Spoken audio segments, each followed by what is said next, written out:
Hello guys, good day. Welcome to Cement Questions. Today we will show you how to know your DIN ID for LRIT in Inmarsat-C. What we have here is GRC maker and the model is JUE-87. So first thing is to press the Alt plus U and then scroll down to DIN ID selection and press enter. Wait for a few seconds. So our DIN ID is 03621. So every shape has a unique DIN ID. And we go to the program. Press F1. So the polling program information will show you on the screen. As we can see here is we have an interval of 2,500. Okay, so 2,500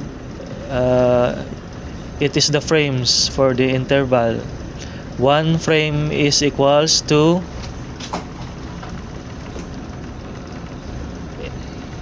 8.64 seconds and equals to 6 hours. So to get this 6 hours, we will calculate this one.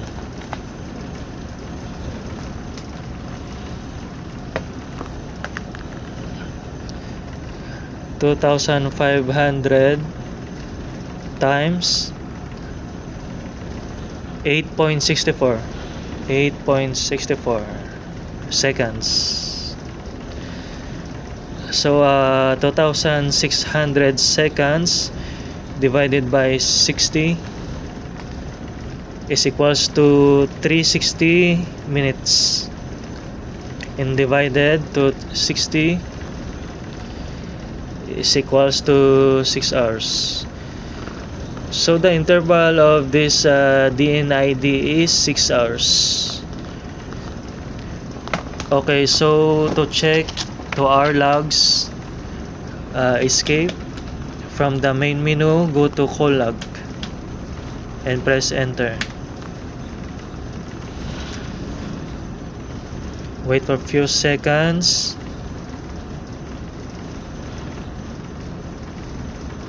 Okay, so this is our log, and this the latest is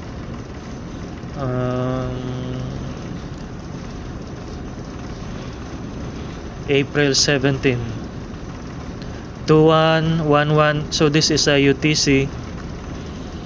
So if you're going to check, the interval of this is 6 hours.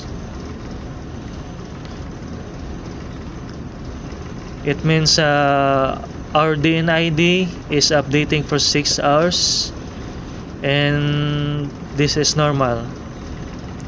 So this is how to check if your LRIT is updated for 6 hours and if it is working and normal, it's working good.